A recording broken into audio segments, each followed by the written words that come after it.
And good evening. It is 9 p.m. on the East Coast. I'm Ben Swann. Here are the stories we're following tonight. First, President Trump puts a pause on bombings in the Middle East.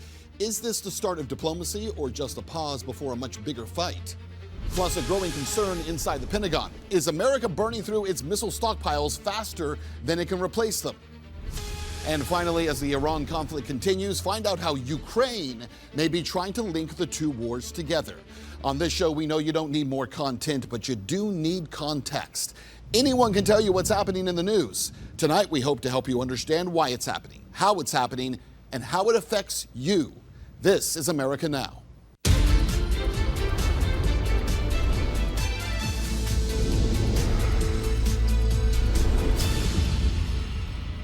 And tonight, after months of escalating war, the United States has hit the pause button. President Trump temporarily halting strikes on Iran, saying he wants to give diplomacy one more chance, while warning that if talks fail, strong military action remains on the table. In fact, here's what he said earlier today on Air Force One.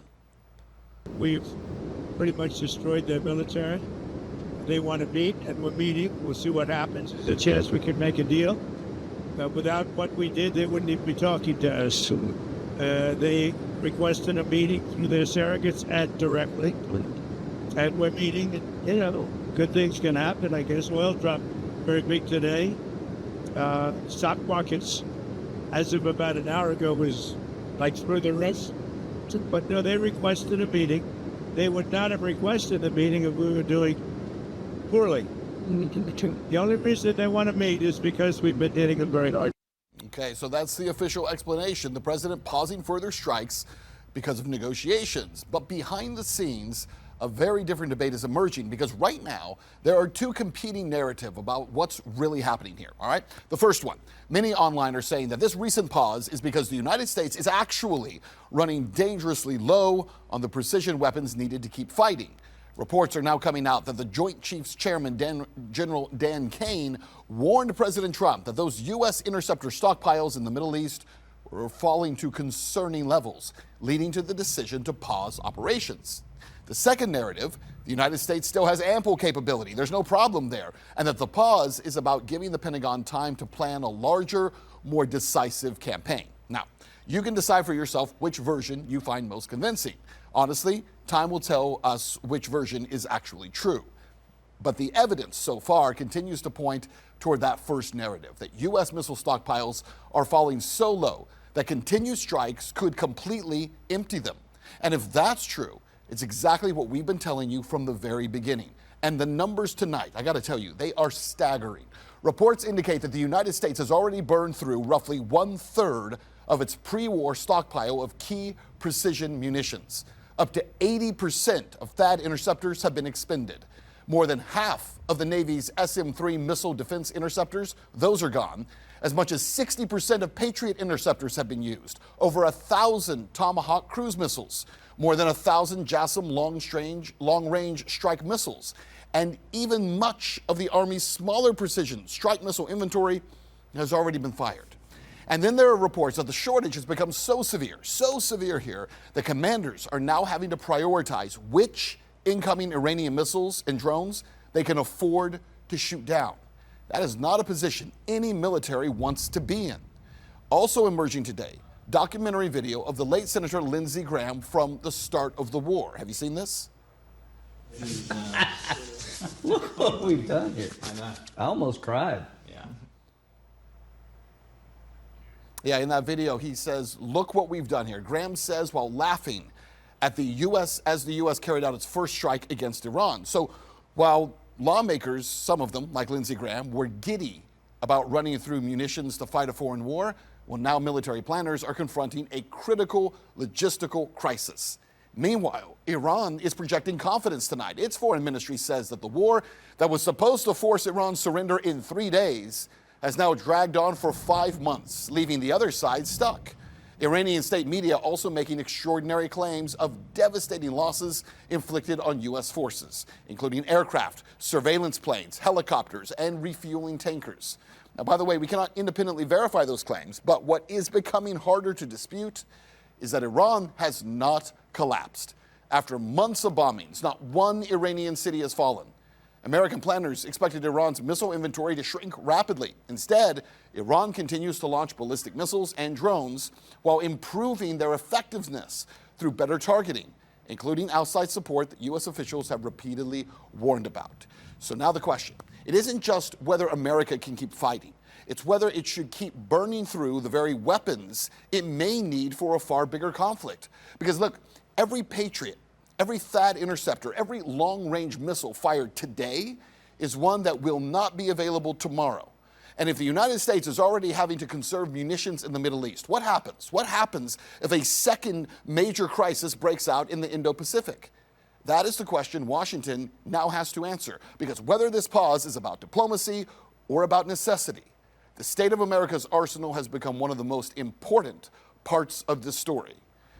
So joining us now to discuss, we have Brandon Weicher, friend of the show here, joining us tonight. And Brandon is the author of the Weicher Brief on Substack and a guy who has been warning about this for 5 months, saying, we're burning through all these things, Brandon. You've said it over and over. We're burning through munitions, we're burning through stockpiles, and there isn't a plan here. Yeah, it's pretty amazing because the people who are pushing this war, the neoconservatives, 20 years ago in the build-up to Iraq, it was the phantom nuclear weapons stockpile of Saddam. Well, here we are 20 years later, and now it's the phantom, a stockpile of secret weapons we don't know about in the public that supposedly the Americans have, and that's why we can keep going. In both cases, the neoconservatives were grotesquely wrong, and they got a lot of people killed, and they destabilized a lot of countries, and they did damage to our own country. And I think in this case, that's becoming eminently clear. The neoconservatives are completely clueless. They have absolutely no tether to reality.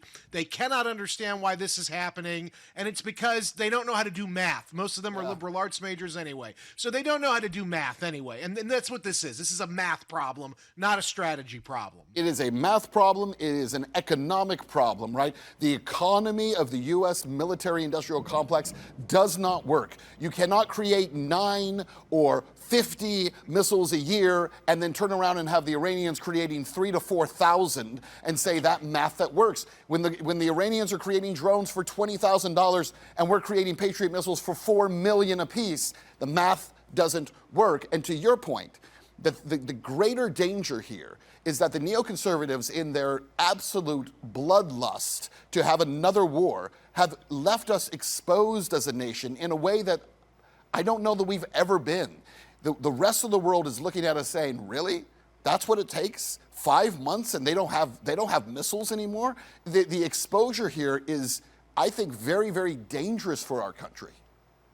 Oh, it is. And, you're seeing right now the converging of the two wars into one, the Ukraine war and the Iranian war. Obviously, Ukraine just launched this attack on the Iranian cargo ship in the Caspian Sea. There is reports coming out of the Middle East that Ukraine has cells operating in Iraq that are attacking Shiite targets. I don't know if that's confirmed, but the point is the two are becoming one. And interestingly, there's a third leg to this two becoming one, and that's North Korea, because the same people in Ukraine saying that they had to go after Iran are claiming that 30,000 North Korean troops are coming into Russia to be deployed to the front for a new offensive that Russia's planning against Ukraine. So what you now have is Zelensky is trying to fuse the fate of Ukraine to the outcome of the Iran war and whatever conflict eventually erupts in Northeast Asia, which I think, by the way, is coming soon. I think the North is getting ready to attack South Korea soon.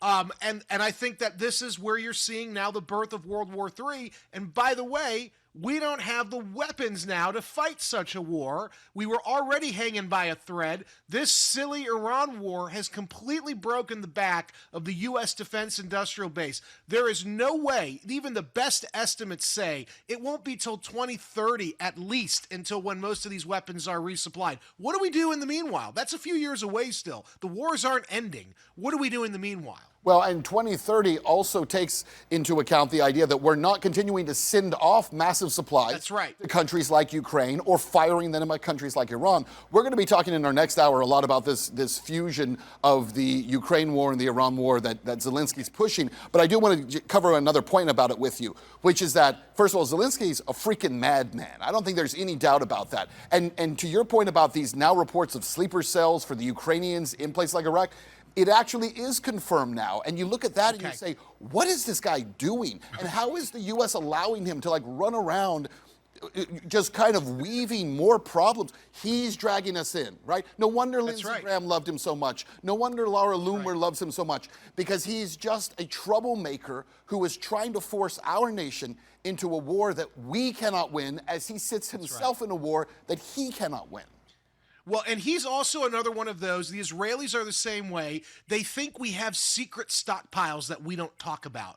And so they're all convinced, the neocons, the Ukrainians, the Israelis, they're all convinced that we've got some secret stuff hidden away. And all they have to do is push us farther into war, and we'll bring that stuff online, and that'll be the deal. You know, that'll end the whole problem for everybody, and we'll be okay. But the Americans have to be pushed into it. And they don't seem to understand that we have existed since the end of the Cold War, just-in-time logistics. It's not just for UPS or your local grocer. It's for the defense industrial base as well. And that just-in-time logistics is great when you're the unipolar power fighting, Al-Qaeda in the middle of nowhere. It's not so great when you're up against a near-peer competitor who's had 40 years to prepare for this very kind of war. In that case, you're screwed. And the Ukrainians don't get that. They think we've got secret stuff. The Israelis don't get it. The neocons in D.C. cannot fathom it. And we're all going to pay the price for it, because this war is escalating. We don't have the ammunition to fight it. This is going to be a humiliating defeat for the United States, I think. I think so. And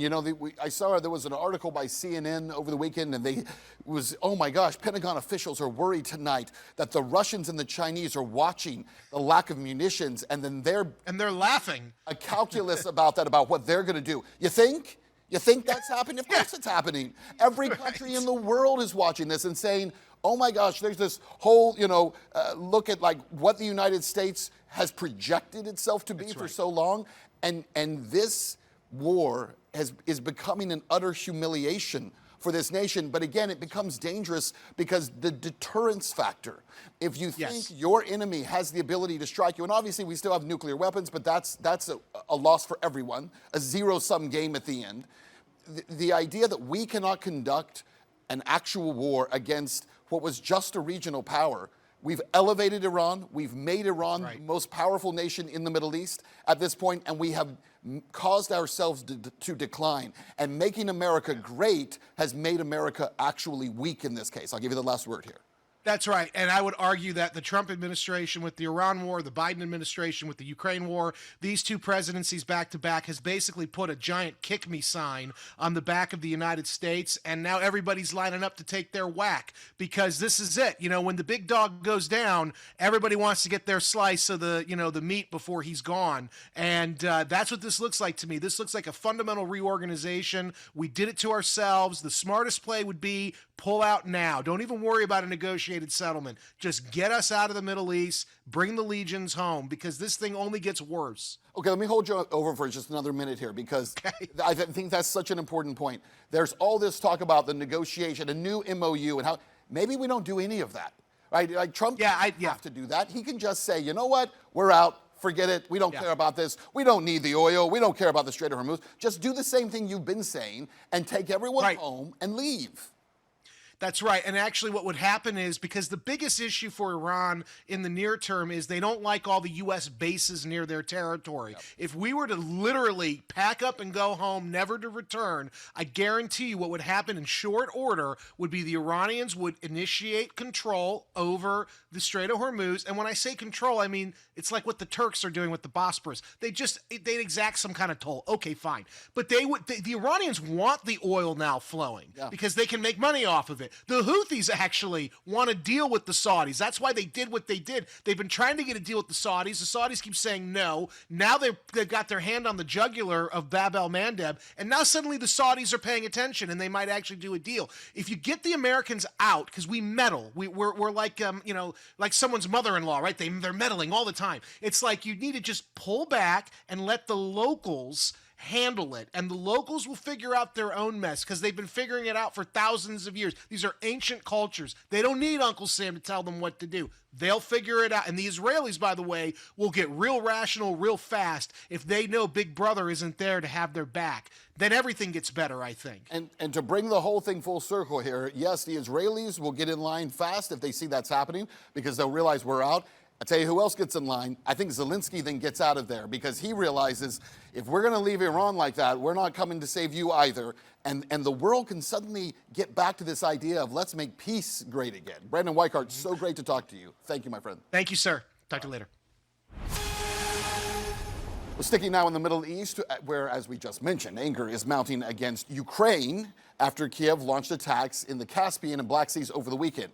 RT's Aditri Mishra has reaction tonight from New Delhi. India has summoned the Ukrainian ambassador to the Ministry of External Affairs after a Ukrainian strike on the commercial vessel MV Amalfi killed an Indian national. Now, what we're learning here is that the Ministry of External Affairs has conveyed its serious concern over the attack, and it also strongly condemned the strikes on commercial shipping routes, saying that they threaten maritime safety, freedom of navigation, and also international trade. Another thing that we are learning here is that, according to the government here, the Ukrainian ambassador was asked to convey India's strong protest to Kiev, with New Delhi making it very, very clear that these attacks that are happening, endangering innocent civilians, seafarers, they are totally unacceptable and must be avoided. The strike was part of a wider Ukrainian operation in the Black Sea, during which Kiev claimed that it has targeted 13 vessels that were allegedly part of Russia's so-called shadow fleet. Now, this also comes amid growing concerns over the safety of Indian seafarers in international water and also those who are caught in the Russia-Ukraine conflict. At least 5 Indian nationals have been killed this month in 2 separate attacks in the Black Sea. Now, with this latest diplomatic news, India has sent across a very, very strong message here that while the conflict continues in the region, the safety of civilian seafarers and commercial shipping, it cannot be compromised, and that should be taken care of. Aditi Mishra, Karate India, New Delhi. Well, now Ukrainian strikes in the Caspian Sea have also prompted Iranian officials to threaten retaliation against Ukraine. RT Salman Kajori has more on reaction out of the Middle East. He continues our team coverage tonight. All parties who consider themselves in some way supporters and backers of the Ukrainian regime must be held accountable in this regard. You cannot be certain that a theatrical action to attract attention, to demonstrate your not-so-significant weight in international equations, will remain merely at that level. Its consequences for you will certainly be unpredictable, as will the repercussions for the entire region that you have dragged into this. Well, 4 years ago, the Ukrainian regime brought its country down as a tool for geopolitical conflict between powers. We stated from the beginning that we do not interfere in the conflict between Ukraine and Russia. This action by Ukraine was both an absolutely illegal and unjustified act contrary to the UN Charter and a dangerous adventure that will certainly not go unanswered by us. Zelensky's superiors must certainly both control him in this regard and be careful, as the actions of the Ukrainian regime can have repercussions that affect various parts of the world. We are aware that the countries bordering the Caspian Sea are deeply concerned and dissatisfied with this action, and the Ukrainian regime must certainly be held accountable for this act. There is rising anger in Iran over the Ukrainian strike against the Iranian commercial vessel in the Caspian Sea, which led to the killing of 1 sailor and injury of another one. Well, Iran has warned of consequences as tensions between Kiev and Tehran continue to escalate. Iranian officials have warned of retaliation. In a strongly worded statement, Iran's foreign ministry, of course, Iran has also announced that it reserves the right to retaliate and also to protect its national interests. Well, in a telephone conversation between Iran's foreign minister Abbas Araghchi and his Russian counterpart Sergei Lavrov, as well as the EU foreign policy chief, well, Iran's foreign minister has blamed Israel for provoking Kiev for the attack. At the same time, Iran's foreign minister has vowed that Ukraine's military attack will not go unpunished. Zelensky has attacked an Iranian commercial vessel, killing a sailor, a blatant UN Charter violation done at Israel's behest to drag Europe into its war. In calls with EU High Representative Kallas and Foreign Minister Lavrov, made clear that what the freeloader in Kiev did cannot go unanswered. Well, this comes as Iran for long, believes that Israel is encouraging actions against Tehran beyond the Middle East. Well, Iranian officials argue that the Ukraine attack against the Iranian commercial vessel has been part of Israel's broader strategy of widening pressure on Tehran, by dragging other countries into the confrontation, especially at a time when, tensions between Tehran and Washington have a little bit eased down in the past couple of days. Well, this comes as Ukraine's leader Zelensky has announced that he does not want to open up a new war front. Of course, this comes as Ukraine initiated the war and initially launched an attack against Iranian commercial vessel. And indeed, Zelensky provoked the war and is waiting for retaliation from Iranian side. And at the same time, of course, despite the attacks, he has said that he does not want to open up a new war front, but he has once again repeated his old claim that Iran has been providing weapons and drones to Russia for attacks against Ukraine. We have to be cautious. We have to do everything not to open new front in any way, but we have to be honest. Iranians and North Koreans already attacked us.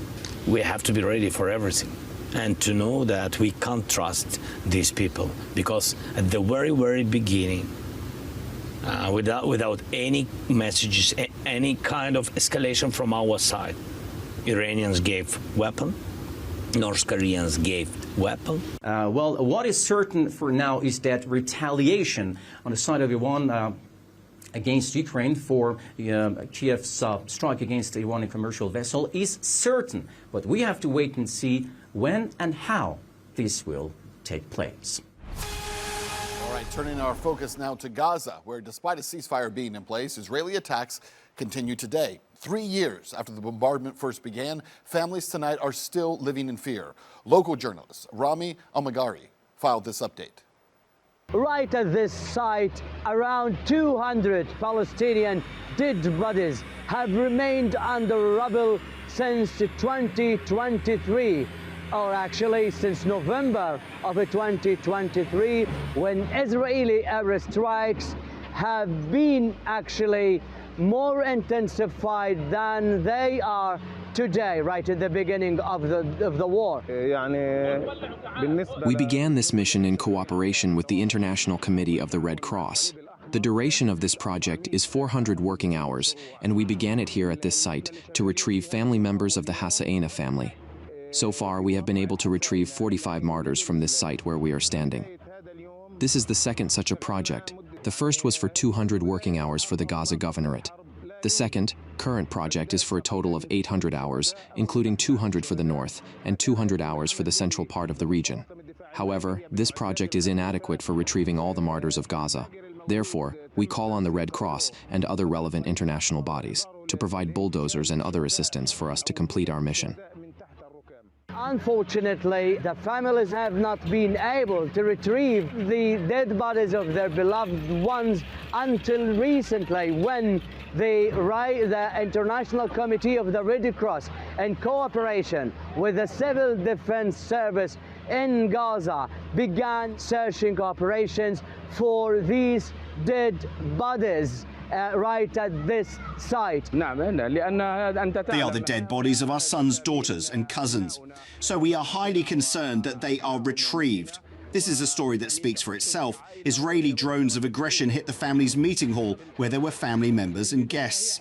The drones fired 2 missiles onto the hall, causing all those inside a great deal of panic and forcing them all to flee to a nearby home about 2 buildings away. As they moved, it seems that the drones detected the movements on the ground, and so they fired 2 more missiles. The total number of those people who left the family hall was 308. We have been able to retrieve many of their bodies. I estimate that the ones left under rubble are about 154 martyrs, including more than 44 children, 38 women and 7 elderly people as well, 9 who had special needs.